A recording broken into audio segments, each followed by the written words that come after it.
Vocês podem vir aqui à frente para a gente orar?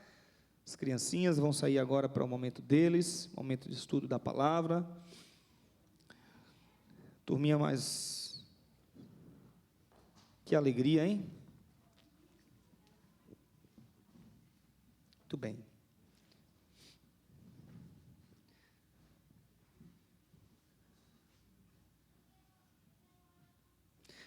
Vamos falar com o Papai do Céu, vamos fechar os olhinhos. Vamos falar com o Papai do Céu.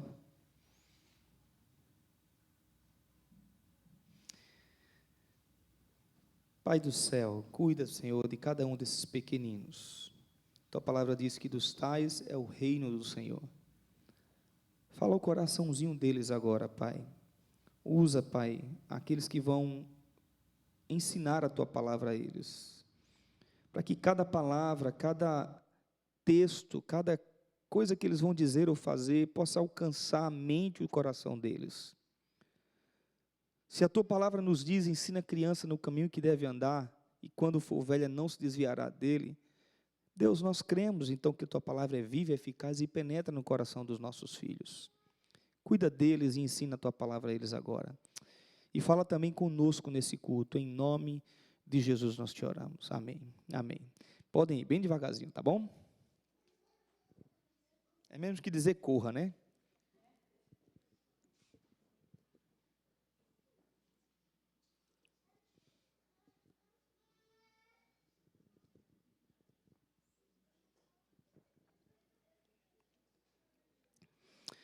Muito bem, queridos.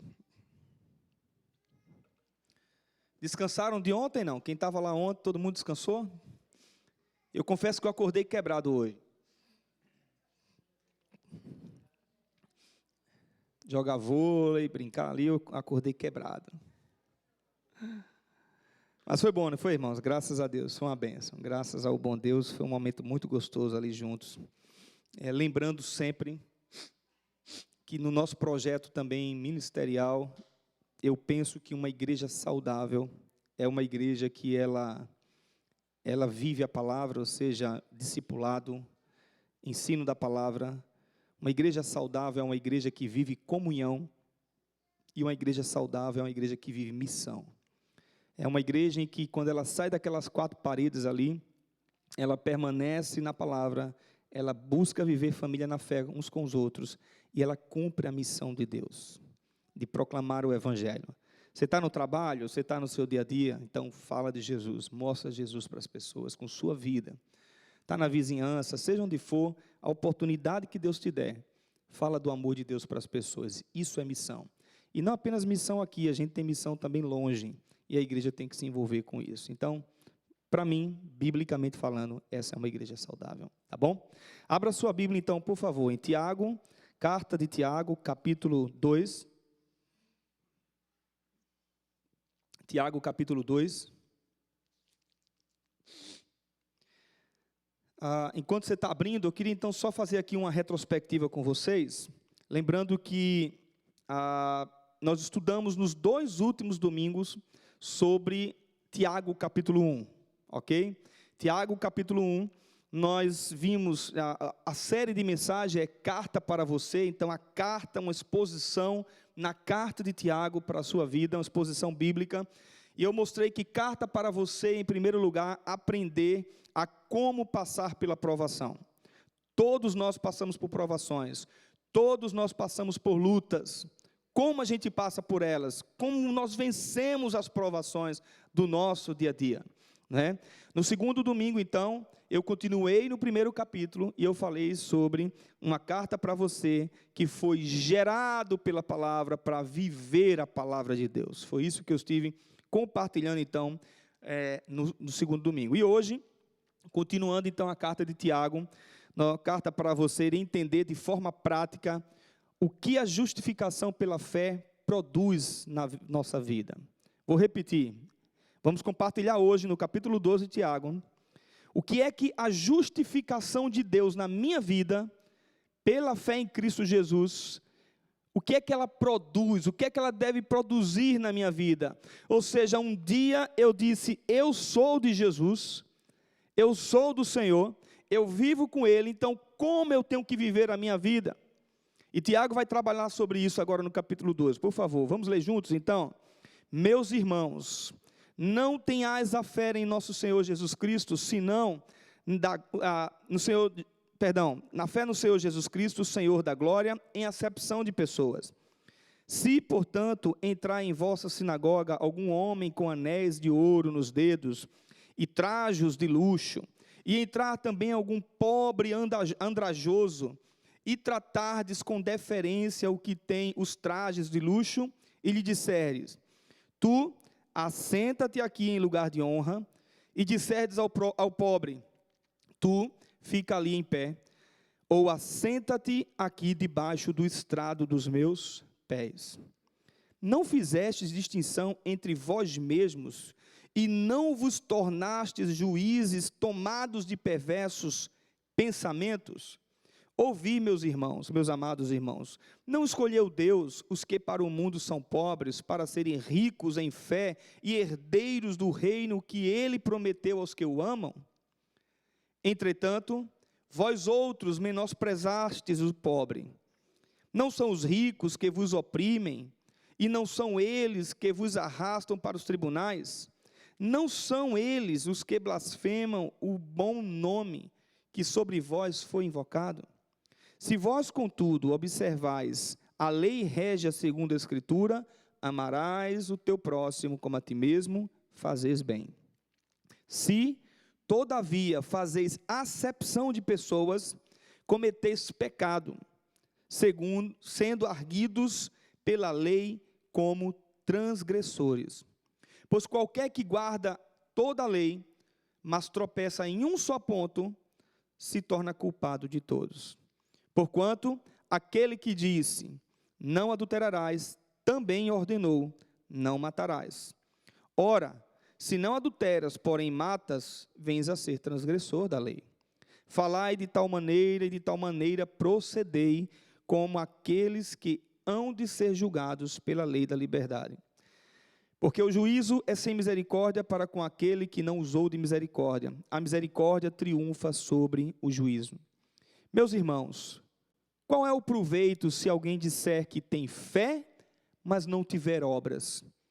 Pode acaso semelhante fé salvá-lo? Se um irmão ou um irmão estiverem carecidos de roupa e necessitados do alimento cotidiano, e qualquer dentre vós lhe disser, ide em paz, aquecei-vos e fartai-vos, sem contudo lhe dar o necessário para o corpo, qual é o proveito disso? Assim também a fé, se não tiver obras, por si só está morta. Mas alguém lhe dirá, tu tens fé, e eu tenho obras, mostra-me essa tua fé, sem as obras, e eu com as obras te mostrarei a minha fé. Crês tu que Deus é um só? Fazes bem, até os demônios creem e tremem. Queres, pois, ficar certo, ó homem insensato, de que a fé sem obras é uma pergunta. Queres, pois, ficar certo, ó homem insensato, de que a fé sem obras é inoperante?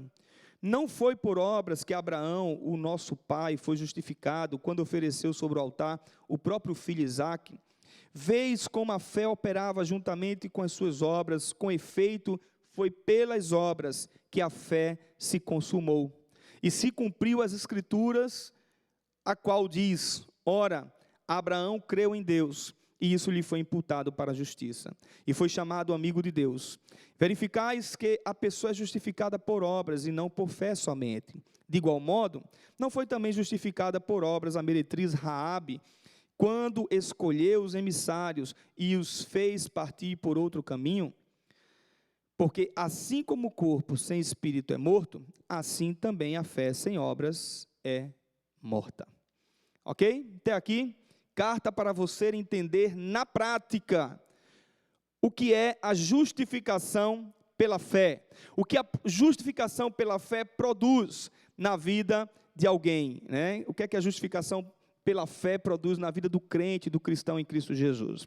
Ok, pergunta bem simples para nós antes de a gente continuar aqui expondo o texto é, o que a fé em Jesus produz na nossa vida? Mais uma vez, mais uma vez vou repetir, um dia você se declarou de Jesus, você disse assim: eu quero seguir Jesus, eu quero viver para Jesus, eu quero caminhar com Ele no meu dia a dia.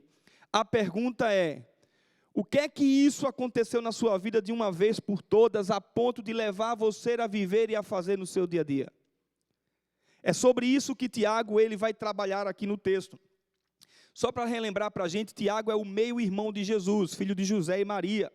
Foi o líder da igreja de Jerusalém, como eu falei alguns domingos aqui também, os 2 domingos passados, né?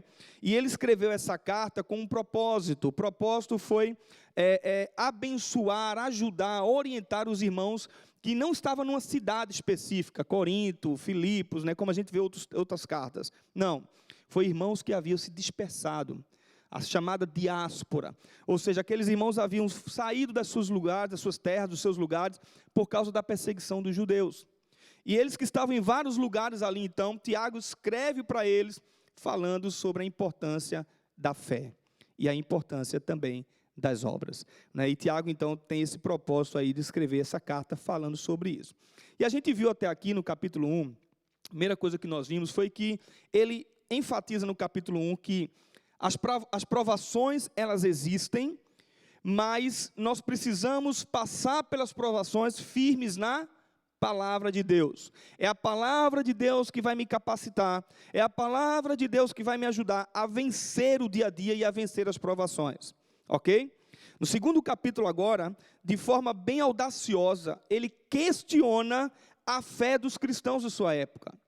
Ele questiona por causa da atitude, ele diz que as atitudes, minha e sua, e na época dele, ele está dizendo assim, é preciso que essas atitudes comprovem, de fato, mostrem de fato, que você e eu, nós somos regenerados, lavados pelo sangue de Jesus Cristo. E aí, queridos, para nós de Igreja Reformada, Tiago capítulo 2, é um texto muito significativo na tradução reformada. Sabe por quê? Porque ele vai tratar sobre a relação entre a fé e as obras. E algumas pessoas equivocadamente, às vezes tentando olhar o texto, dizem assim, será que aqui está havendo uma contradição? Porque em toda a Bíblia, o homem se volta para Cristo, o homem se chega para Cristo através da fé. As obras não salvam ninguém, as obras não levam ninguém a lugar nenhum. Você pode fazer 10.000 ações na sua vida para tentar ganhar pontinhos no bom clube do céu. Não são as obras que vai te levar para Deus. O que vai te levar para Deus é nada mais, nada menos aquilo que Jesus disse, eu sou o caminho, a verdade e a vida. Ninguém vem ao Pai se não for por mim. Pela graça vocês são salvos mediante a fé. E isso não vem de quem? De vocês, de nós. É um dom de Deus, é uma graça divina de Deus. Então, ou seja, não há contradição em momento algum naquilo que Tiago está colocando, mas principalmente nesse capítulo 2 e em todo o capítulo, ele destaca a importância das obras como uma evidência da sua fé. Perfeito, né? Então, vamos entender isso. Ele vai destacar as obras, as suas ações, as minhas ações, as nossas atitudes, como uma evidência, dizendo assim, eu de fato sou um cristão verdadeiro, eu entendi o Evangelho de Jesus Cristo, então agora as minhas atitudes demonstram isso. As minhas atitudes no meu dia a dia demonstram que de fato eu tive um encontro pessoal com o Senhor Jesus Cristo. Ele está dizendo assim, não adianta você dizer que tem fé, se sua vida não mostra isso. Não adianta nós ficarmos abrindo a boca, eu sou um cristão, batendo no peito, como faziam os fariseus da época, religiosos que batiam no peito. Não adianta. Se você não vive lá fora, quando você sai daquela parede ali, daquela porta, e você vai embora, se você não vive isso, Tiago está dizendo, ele está dizendo assim, olha, não adianta. Não serve de nada essa fé, porque essa fé que Tiago está tratando aqui não é uma fé comum, é uma fé especial, é a fé em Jesus Cristo. Sabe por quê, irmãos? Porque há muitas religiões que acreditam que Jesus foi um bom homem. Você sabia disso ou não? Você sabia que o islamismo, por exemplo, acredita que Jesus foi um profeta? Você sabia disso? Você sabia que, por exemplo, no espiritismo, Jesus é uma alma perfeita, é uma encarnação perfeita? Mas não é essa fé que leva o homem de volta a Deus.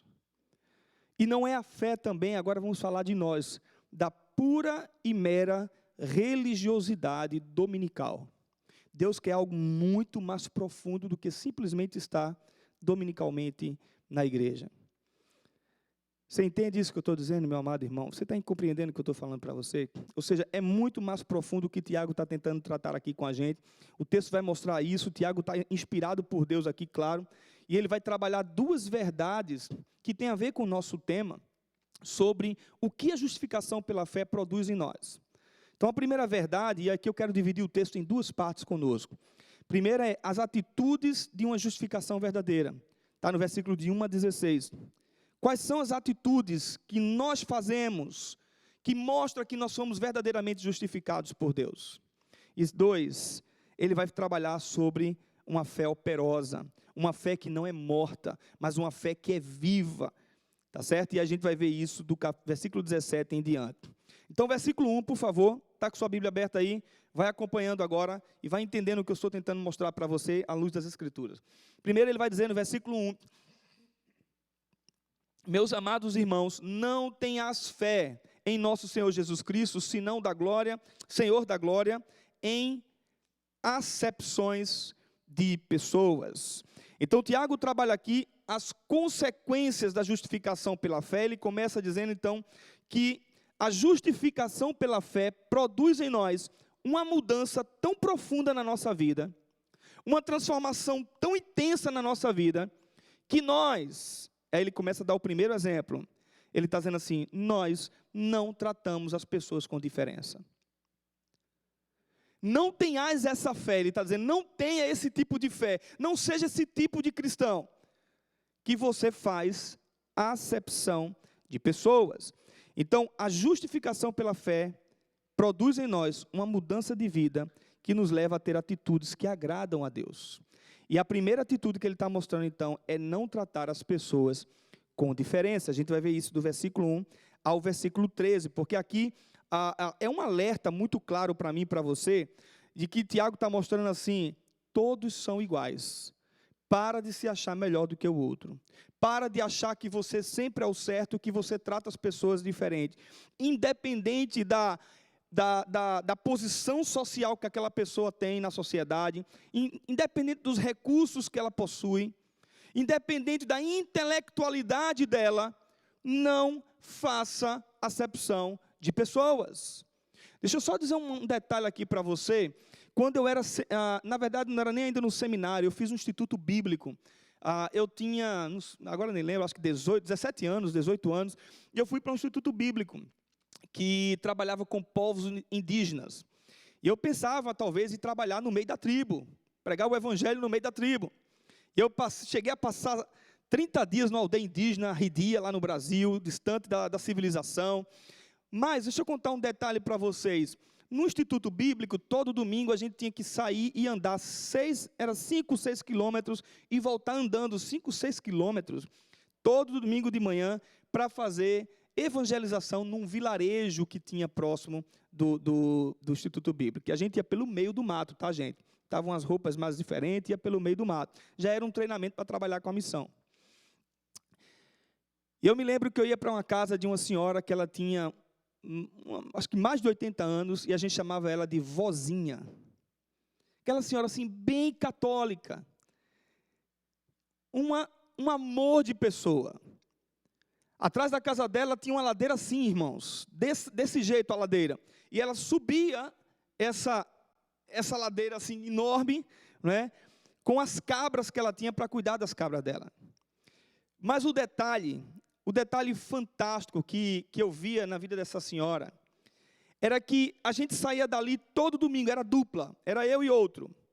Todo domingo a gente saía dali radiante com a conversa com aquela mulher. Pregávamos o evangelho para ela, e eu me lembro que ele dizia assim, vozinha, a senhora crê que é pecadora? Sou não, meu filho, sou pecadora não. Eu não mato ninguém, eu não roubo, não faço nada de mal com ninguém. Vozinha, vamos entender, e a gente ia mostrar na palavra para ela, todos nós somos pecadores. Mas a gente saía dali cheios de aprendizados, cheios de ensinamentos com a vida daquela mulher. Sabe o que eu quero dizer com isso para você? Que a pessoa mais iletrada do mundo, a pessoa que talvez não tenha a cultura que você tem, a ciência que você tem, o domínio das coisas que você tem, que você não possa aprender com uma pessoa assim. Simples. Uma pessoa simples, que tem o que ensinar para você sempre. Me lembro também de um senhor que eu pastoreei, que ele tinha 90 anos, seu Luiz, e ele me tratava com tanto respeito, e eu dizia: seu Luiz, o senhor tem tanto a me ensinar, eu tenho tanto a aprender com o senhor. E ele dizia assim: não, meu filho, eu tenho que aprender com você. Porque nós temos sempre o que ensinar e o que respeitar uns aos outros e crescer sempre uns com os outros.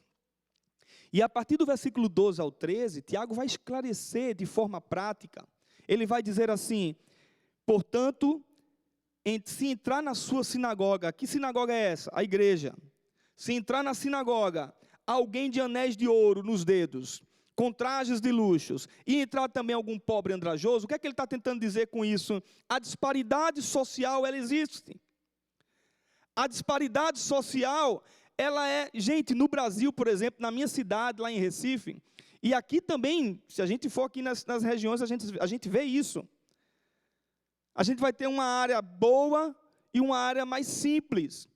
A disparidade social, ela existe, social, intelectual, é isso que Tiago está dizendo, e ele cita alguém que entra na igreja com trajes de luxo, ou seja, uma pessoa bem vestida, uma pessoa com aparência de quem tem talvez recursos, que vive razoavelmente bem, ou muito bem, né? Talvez estudos, e aí depois ele cita alguém que entra como um pobre andrajoso. Você sabe o que é isso, não? Pobre andrajoso é alguém mal vestido. É alguém que está andando pelas ruas, que não cheira bem, que está com roupas que não são boas, talvez rasgadas, não é? Um pobre, uma pessoa que não tem talvez uma cultura, não tem um estudo. E ele está dizendo que nós sempre teremos esses grupos de pessoas na sociedade, e isso não é diferente na igreja, porque ele está dizendo: entra na sinagoga pessoas assim. Pessoas com mais recursos, pessoas com menos recursos. Em versículo 3 agora ele vai dizer: e tratardes com deferência o que tem trajes de luxos, e disseres: assenta-se aqui no lugar de honra. Essa expressão deferência é tratar com respeito, consideração, dando maior honra àquela pessoa. Então ele está dizendo assim: nós vamos ter gente na igreja mais simples e gente na igreja de condição. Então, se você pega aquela pessoa de condição e você trata ela com mais honra do que aquela pessoa que não tem nada, é disso que ele está dizendo. Depois ele vai dizendo no versículo 3, e você dizer ao pobre assim: tu fica ali em pé, ou assenta-te aqui debaixo do estrado dos meus pés. Essa expressão, estrado dos meus pés, é tornar a pessoa inferior. Significa que aquela pessoa é inferior a você, que você tem ali o pré-julgamento, e ele vai dizer daqui a pouco, se torna juiz daquela pessoa, e você se acha superior àquela pessoa. Vamos continuar no texto para a gente entender. Ou seja, ele vai dizer assim, versículo 4 agora. Então ele está dizendo aqui no versículo 4, aqui, só para a gente entender, que ele está diferenciando o tratamento das pessoas. Ele vai dizer assim: vocês se tornaram juízes, tomados de perversos pensamentos. Você sabe o que é isso? Você, nada mais, nada menos, se acha melhor do que aquela pessoa. Você se tornou juiz daquela pessoa. Nós estamos dizendo assim que aquela pessoa é inferior a você, porque você já faz julgamentos sobre ela. E aí no versículo 5, Tiago vai dizer: não escolheu Deus os que para o mundo são pobres, para serem ricos na fé e herdeiros do reino que ele prometeu aos que o amam? Pergunta: Tiago está dizendo que só vai para o céu quem é rico, quem é pobre? É disso que Tiago está falando? Tiago está dizendo que só vai entrar na presença de Deus, no reino de Deus, quem é pobre, quem não teve condição financeira? Não, não é disso que Tiago está falando. A mesma expressão que aparece aí no texto, pobre, é a mesma expressão que aparece em Mateus capítulo 5, versículo 3. Quando aparece lá a palavra pobre, que diz assim, Jesus diz que bem-aventurados são os pobres, porque herdarão o reino dos céus. A outra tradução lá nas bem-aventuranças é bem-aventurado o quê? Os humildes. Então o que Jesus está dizendo, e o que agora Tiago está falando aqui, é a mesma ideia. Ele está dizendo assim que, se você é humilde, você vai entrar no reino de Deus. Se você é soberbo, se você é prepotente, se você é arrogante, você não vai entrar no reino de Deus. Porque certamente você não vai dar ouvidos à voz do Espírito Santo de Deus. Então, bem-aventurados pobres. E aí, Tiago está dizendo assim que Deus escolheu os humildes em fé para serem herdeiros do reino de Deus. E aí, depois, no versículos 6 e 7, ele vai dizer que os ricos são orgulhosos. Ele vai dizer que os ricos é quem oprime os mais pobres. Ele vai dizer que arrastam os mais pobres para o tribunal. E ele vai dizer que eles julgam e que eles blasfemam o nome daqueles que os humildes adoram. Nome de quem? De Jesus. Então Tiago está fazendo uma contra aqui, um paralelo entre o rico e o pobre, mas não necessariamente porque ele é rico, porque ele tem recurso, e porque ele é pobre, porque ele não tem recurso, mas ele está tratando da humildade e da soberba. E ele está dizendo que, se você for justificado por Deus, não tenha essa fé em fazer acepção de pessoas. E aí, do versículo 8 ao 11, ele vai afirmar categoricamente que nós estamos desobedecendo ao mandamento de Deus quando a gente faz acepção de pessoas. Ele diz lá claramente: amarás o teu próximo como a ti mesmo. A lei régia, a lei máxima eram os 10 mandamentos, que resumem em 2: amarás o Senhor teu Deus sobre todas as coisas e ao próximo como a você mesmo. E aí ele vai dizer que então nós desobedecemos, nós estamos quebrando a lei de Deus, se nós tratamos as pessoas com indiferença. E aí sim, para finalizar agora, nessa primeira parte do texto, do 12 ao 13, ele vai dizer que não haverá misericórdia para quem não tiver misericórdia para com os outros. Não haverá misericórdia. Queridos, eu quero trazer isso para a nossa realidade agora. Quero puxar isso para a minha vida e para a sua vida. Lembrar que a justificação pela fé, ela deve produzir em nós uma mudança de vida. O que é justificação pela fé? É a minha conversão. Justificação pela fé é aquele momento em que Deus te torna justo, em que Deus olha para você e diz assim: eu amo você e você é meu filho, e a partir de agora a justiça de Cristo é imputada na nossa vida, e nós nos tornamos justos perante Deus, e a gente pode retornar para o Pai um dia quando a gente partir dessa vida. Isso é justificação pela fé. Então Tiago está tentando mostrar para nós que a justificação pela fé, ela deve produzir em nós mudanças de vida, mudança de comportamento. E aí, meus amados irmãos, essas mudanças são mudanças que é aquilo que a palavra de Deus orienta a gente a viver e a fazer, que agrada a Deus. E a primeira atitude, como exemplo, ele vai dizer assim: não trata as pessoas com diferença. Não trata as pessoas com diferença. Eu me lembro que quando eu fui pastor da minha segunda igreja, numa outra cidade que não foi a minha, e eu saí de uma igreja de um público muito rico, era uma igreja no bairro mais rico da cidade, era uma igreja pequena, mas era uma igreja de pessoas de muitas posses, muito dinheiro. E eu fui para uma igreja, eu decidi isso no coração, eu desejei isso no meu coração, houve algumas coisas, mas eu optei por isso. E eu fui para uma igreja numa cidade, no bairro mais pobre da cidade.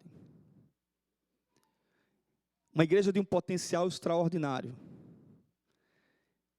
E eu me lembro que eu visitava, não sei quantos de vocês já ouviram aqui uma coisa chamada embrião, casas de embrião. Já ouviu isso, não? Quem é americano aí não vai saber o que é que eu estou falando. Casa de embrião é uma casa que você tem um único vão, um pedacinho.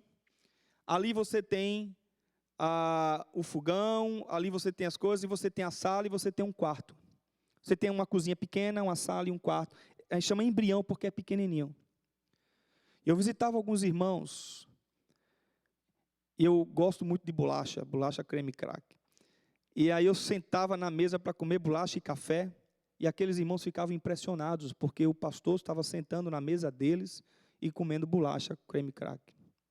Mas naquele mesmo bairro tinha irmãos naquela igreja que tinham muita condição, mesmo sendo um bairro mais simples.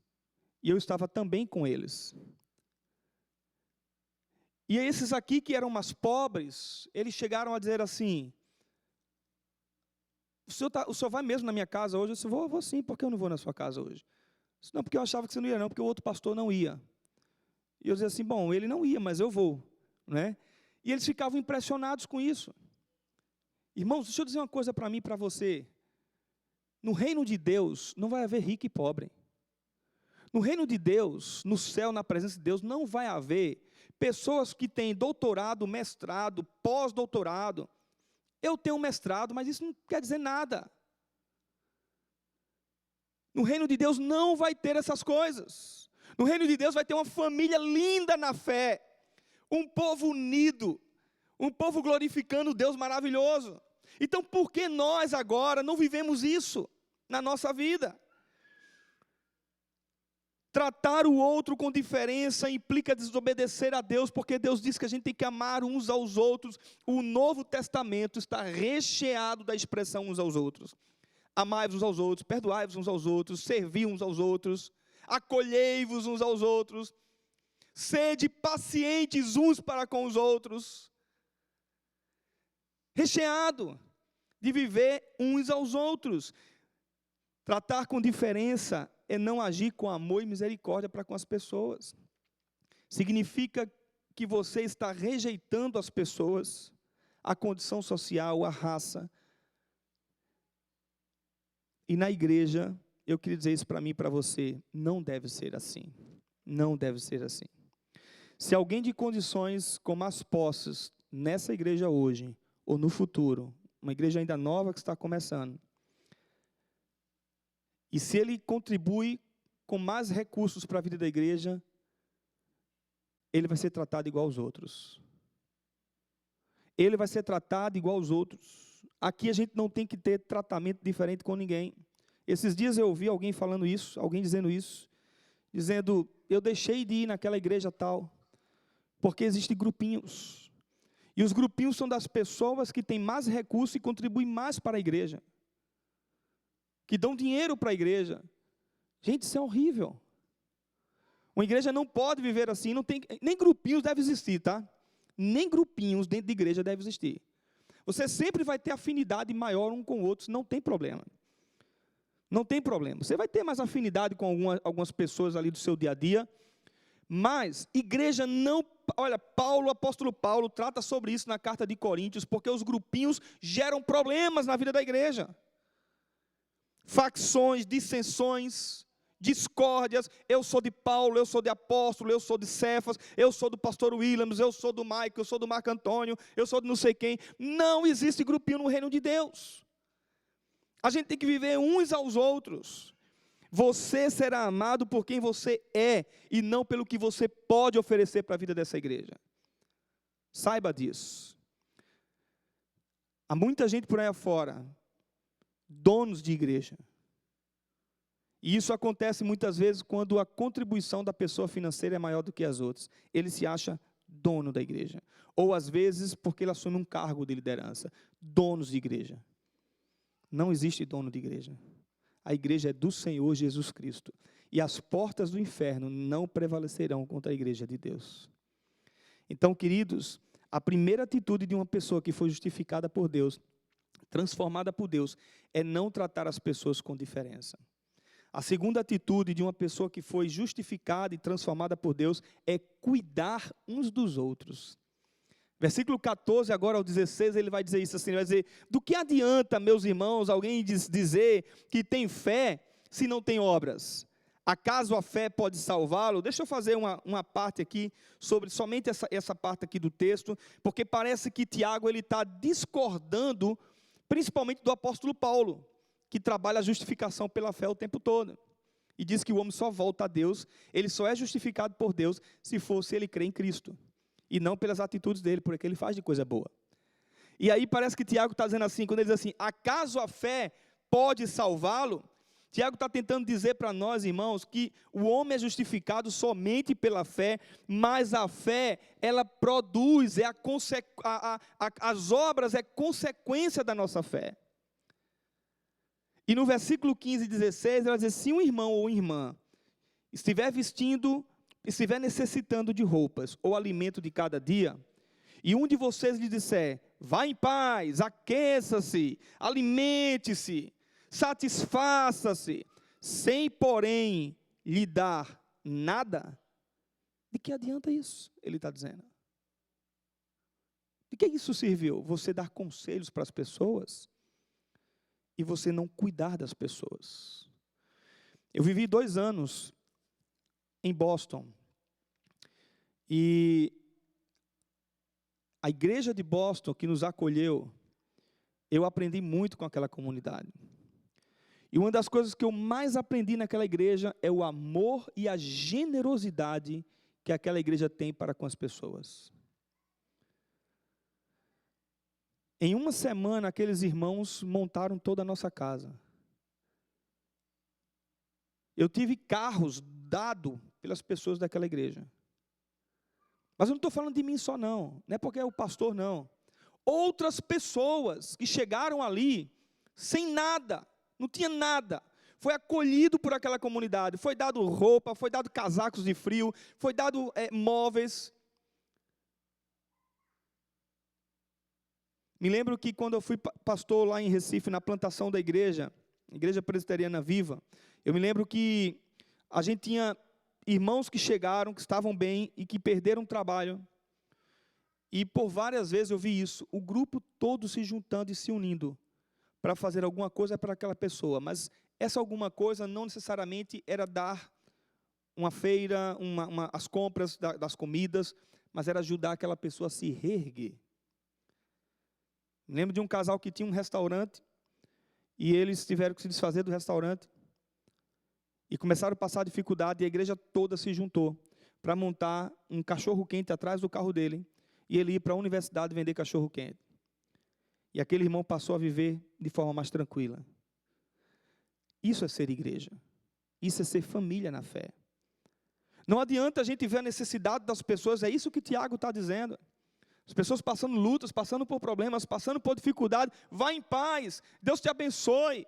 Olha, faz isso, faz aquilo, somente conselhos. Agora eu entendo também que existem pessoas que você ajuda, que você aconselha, e que aquelas pessoas também não saem do canto. Eu entendo isso. Mas ainda assim, a igreja tem que dar o suporte necessário para a vida das pessoas. A fé que não está disposta a servir uns aos outros, a fé que não está disposta a se doar, e a fé que não está disposta a amar e ajudar as pessoas, é uma fé questionável e é uma fé egoísta.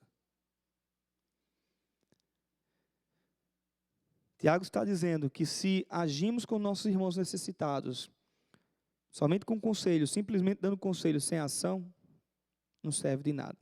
Não reflete que você foi justificado por Deus um dia. Porque o cristão sempre vai estar pronto a abençoar uns aos outros. Versículos de 1 a 3, ainda ele continua trabalhando. Ele dá então a primeira resposta ao tema da nossa mensagem de hoje.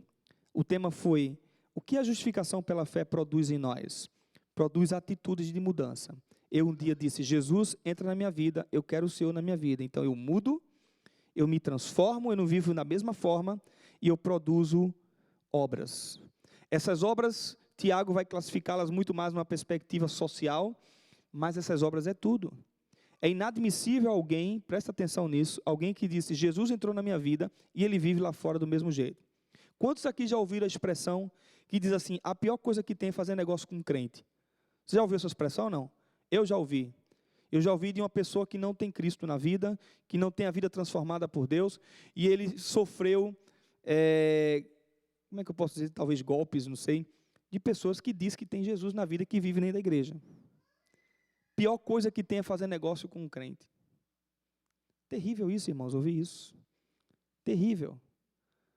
Mas é o que a gente está vendo por aí fora. E a gente vai conversar sobre isso agora. As atitudes de mudança, não é? Tem que tratar o outro com diferença, ajudar uns aos outros. Você pode acrescentar a sua lista aí, porque ele está trabalhando mais a área social, mas não é só isso. É você estar no trânsito, como eu falei na quinta-feira no pequeno grupo, é você estar no trânsito e o cara querer buzinar para você, e você abrir o seu vidro e você soltar o dedo para ele. que tipo de cristianismo é esse? É você soltar palavrões, que tipo de cristianismo é esse? Ou você muda, ou você brinca de ser cristão. Porque é isso que as pessoas por aí fora estão fazendo, brincando de ser cristão. Brincando. E aí, meus amados irmãos, Tiago agora então ele vai mostrar, ele vai dar a segunda resposta ao nosso tema. O que a justificação pela fé produz em nós? Segundo, uma fé viva e operosa. Uma fé viva e operosa. Versículo 17, ele diz assim: assim também a fé, por si só, se não for acompanhada de obras, está o quê? Morta. Ele está novamente repetindo a mesma ideia, tá? Mas ele está dando ênfase a uma fé viva agora. Ele vai começar a dar ênfase à ideia de que a fé, ela não está morta. Porque se você diz que tem fé, e você não tem mudança de vida, não pratica ações que condiz com a palavra de Deus, então essa sua fé não serve de nada. É isso que ele está dizendo para mim e para você. Porque antes ele está dizendo, não tem esse tipo de fé. Que tipo de fé é? Com atitudes equivocadas para com as pessoas. Mas agora ele está dizendo assim, esse tipo de fé demonstra que você foi justificado. Porque ela é viva. Ela não deve ser uma fé morta. E aí, Tiago agora vai fazer uma pegada com a gente aqui, gente, comigo e com você, meio dura, tá? Ele vai fazer uma pegada meio dura com a gente. Ele, dos versículos 18 ao 20, ele começa dizendo no 18 assim, mostrar a fé sem atitude, que não revela uma verdadeira fé em Cristo, ele vai dizer para nós que é mostrar as atitudes dele é reflexo da minha fé verdadeira. Ele vai dizer assim, ó, versículo 18, deixa eu pegar aqui que eu não tenho ele aqui, mas eu quero abrir aqui o versículo 18 para a gente. Você está com sua Bíblia aberta? Versículo 18, ele diz assim, mas alguém dirá, você tem fé e eu tenho obras. Mostra-me a sua fé sem obras e eu lhe mostrarei a minha fé sem as obras. Você crê que existe um só Deus? Muito bem. Até os demônios o quê? Creem e tremem. Até os demônios creem e tremem. E no versículo 19, ele vai fazer uma comparação aí, então, desses demônios. Ele vai dizer assim, primeiro ele começa ainda, deixa eu pular um pouquinho para o versículo 20. No versículo 20 ele diz assim, insensatos. Você sabe que palavra é essa, insensatos? Não. Você sabe o que significa insensatez?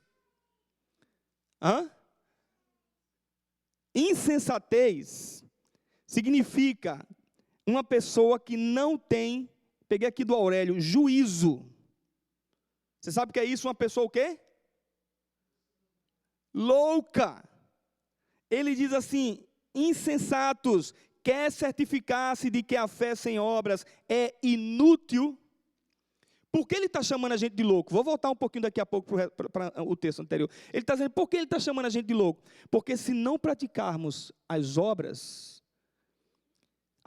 que são dignas de arrependimento, em que um dia eu disse, Jesus, entra na minha vida, eu me arrependi, se eu não pratico isso significa que eu não me converti de verdade. Então ele está chamando a gente de louco. Se você é louco, se você não pratica as obras, se você não muda a sua vida, é loucura o que você está fazendo.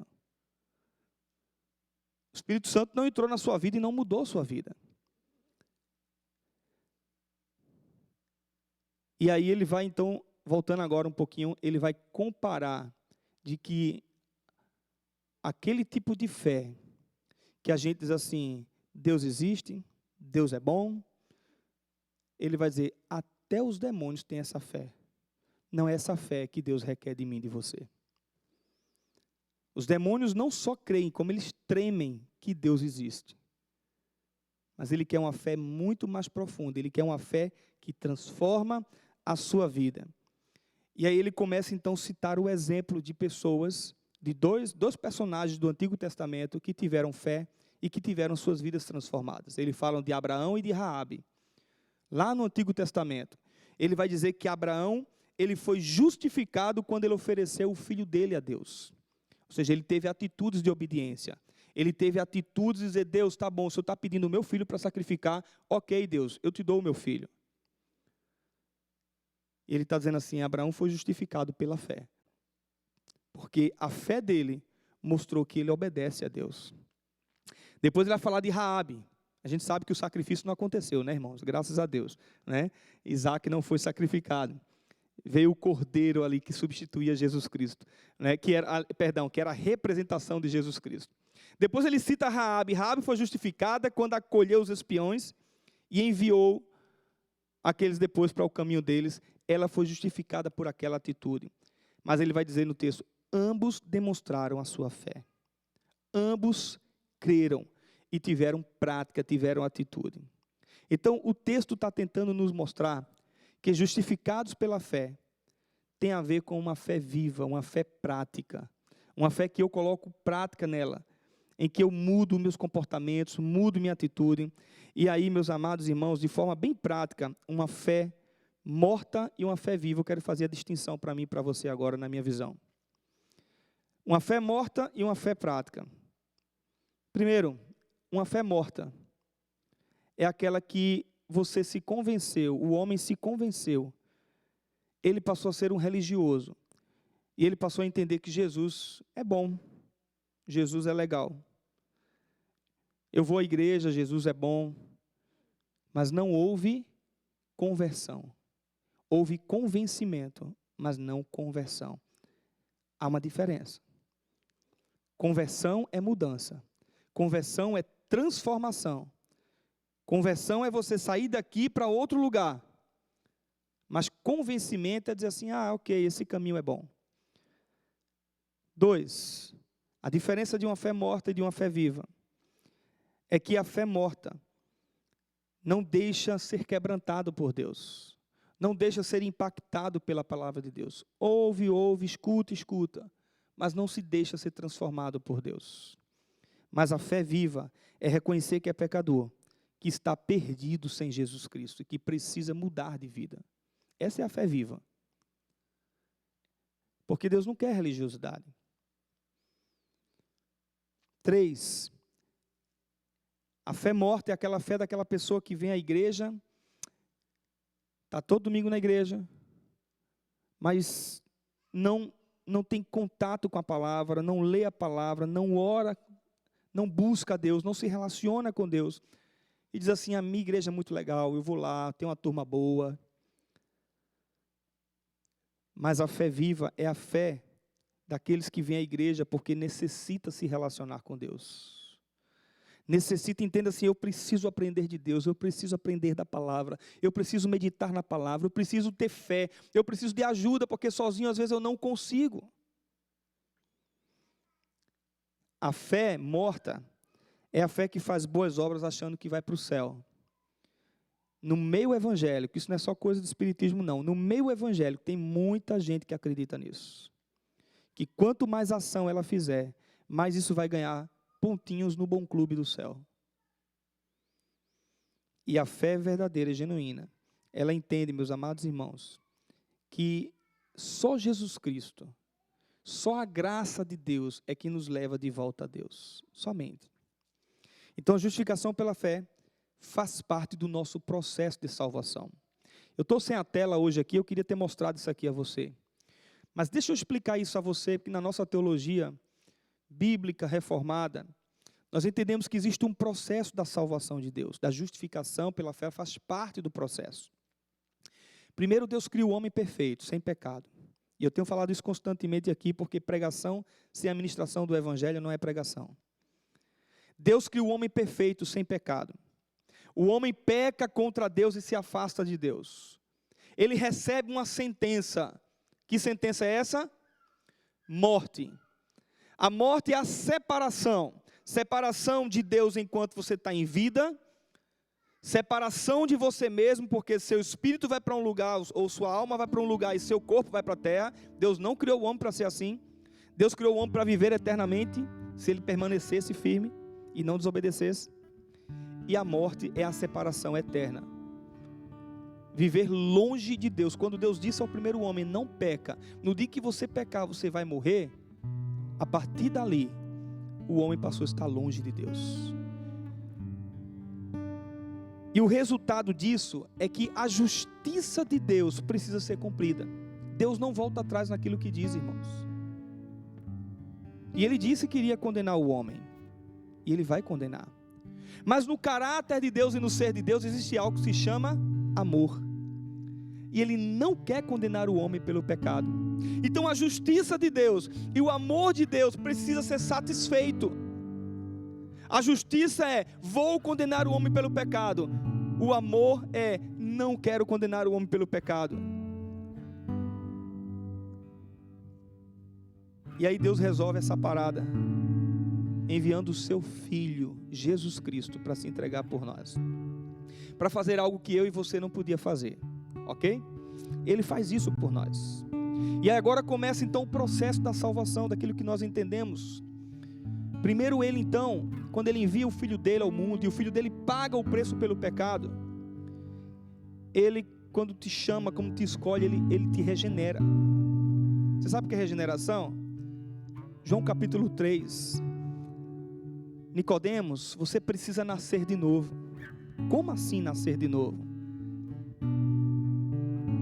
Você é mestre em Israel e você não sabe do que você está dizendo, o que eu estou dizendo para você. Jesus disse para ele: quem não nascer da água e do Espírito não pode ver o reino de Deus. Nós somos regenerados. Regeneração é nascer de novo. Nós nascemos de novo para Jesus Cristo. O processo continua. Primeiro regeneração, depois a mensagem do Evangelho é pregada para nós, e então nós somos chamados irresistivelmente. Você sabe o que é isso?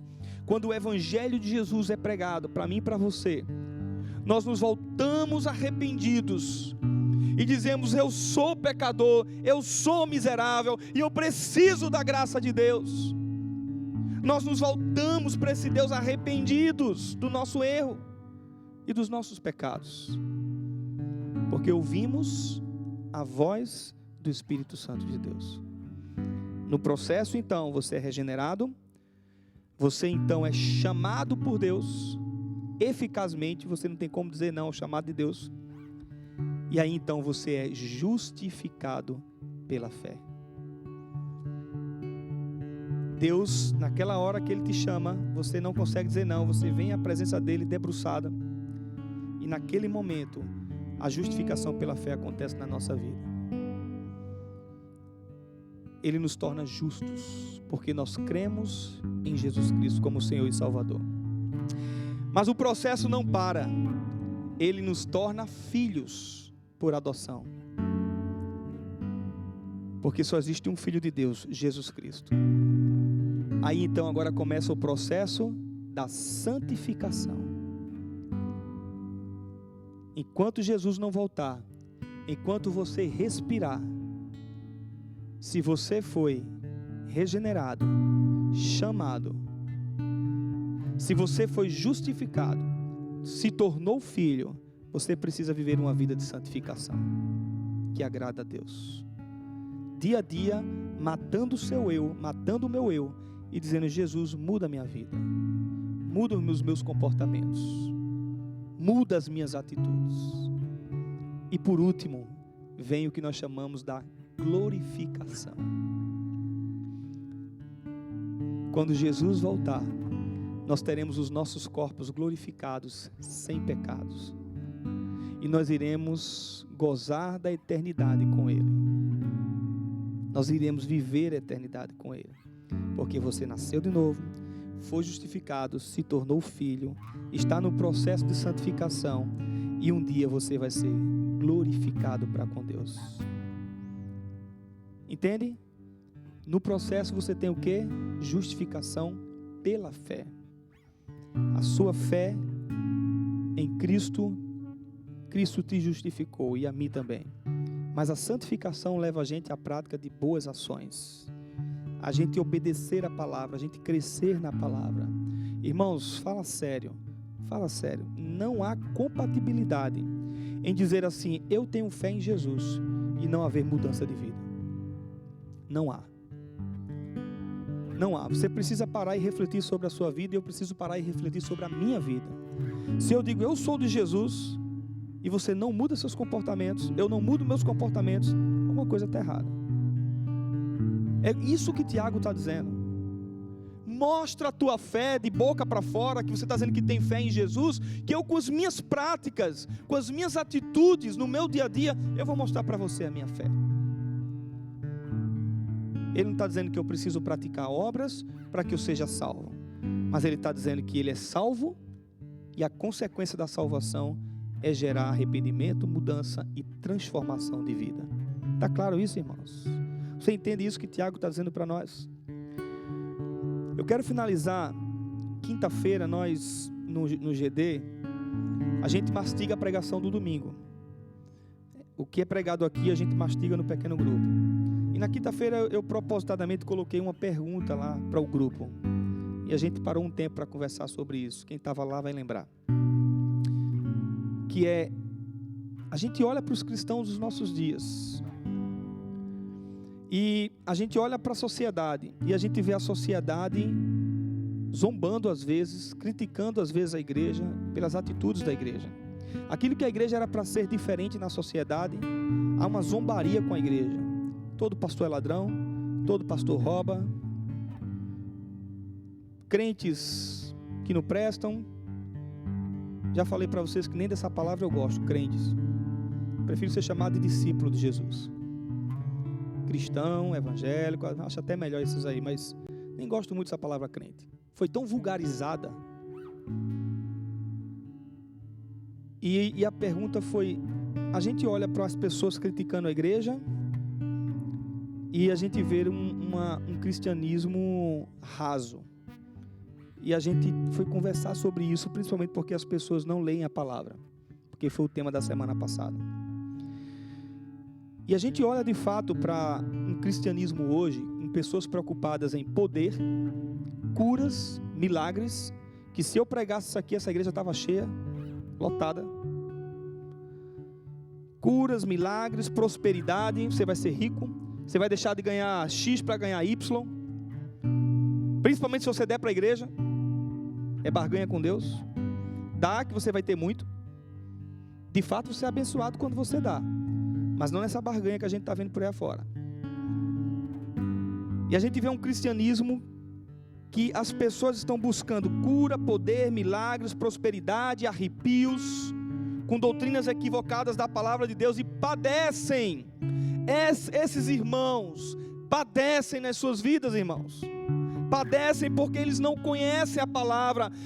A própria palavra diz isso: o meu povo peca por falta de conhecimento, o meu povo erra por falta de conhecimento, porque não muda a vida. Pessoas que estão na igreja, vamos sair agora dessa área aí. Outros que vivem em igrejas buscando shows, que não tem ensino da palavra. Nada contra ter uma equipe de louvor maravilhosa, queremos isso, se Deus quiser a gente chega lá.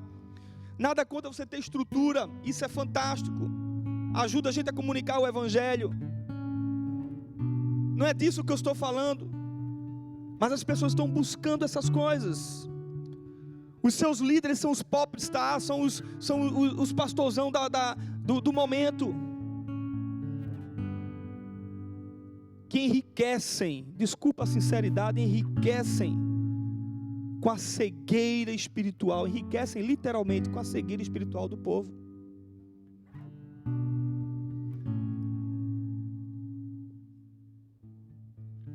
Ou cristãos que estão vivendo para si mesmos. Esse é um outro problema. Nos dias de hoje, principalmente com quem gosta de história aí, depois vai estudar mais sobre isso, com a pós-modernidade, começou lá. O mundo passou a viver, e a igreja passou a viver uma coisa chamada egocentrismo. Nós temos sido nos dias de hoje egocêntricos. A gente não olha para o outro, a gente não se preocupa com o outro. O que importa é eu e eu. Então eu que ganho, em detrimento de qualquer coisa que o outro faça ou se prejudique. Eu é que tenho, eu é que posso, eu é que sou.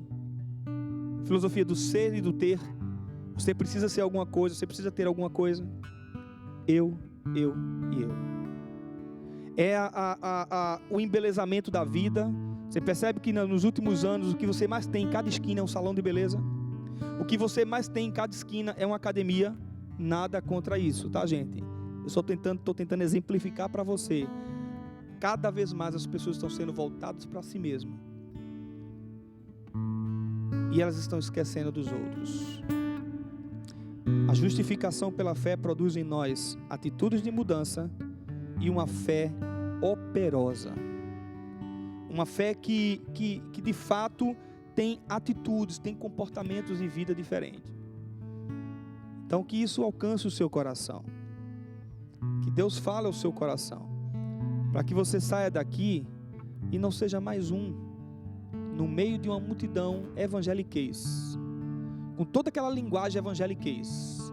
Desabençoado, está na bênção, varão, varoa, homem de Deus.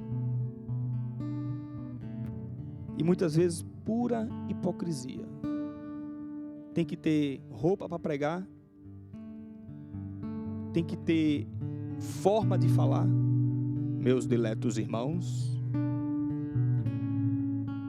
E o evangelho de Jesus é o quê? Simples. Onde Jesus estava? No meio do povo. Que roupas Jesus usava? Iguais às do povo. É esse evangelho que Jesus quer que a gente viva. Pai querido, toma a tua palavra, Senhor, e transforma nossas vidas. Ó Deus, a começar de mim, me ajuda a viver aquilo que eu prego, a não ser mais um no meio também de uma multidão de pastores que fala e não vive o que prega. Deus, tem misericórdia da minha vida, tem misericórdia dos meus irmãos, que a gente possa viver o evangelho de Jesus, o genuíno evangelho, a essência, Pai, do teu evangelho. Viver uma vida de santidade. Se um dia nós declaramos nossa fé e fomos justificados pelo Senhor, meu Deus, ajuda-nos a praticar a tua palavra, a colocar em prática tudo aquilo que nós falamos. Em nome de Jesus, tem misericórdia de nós. Amém, Senhor. Amém.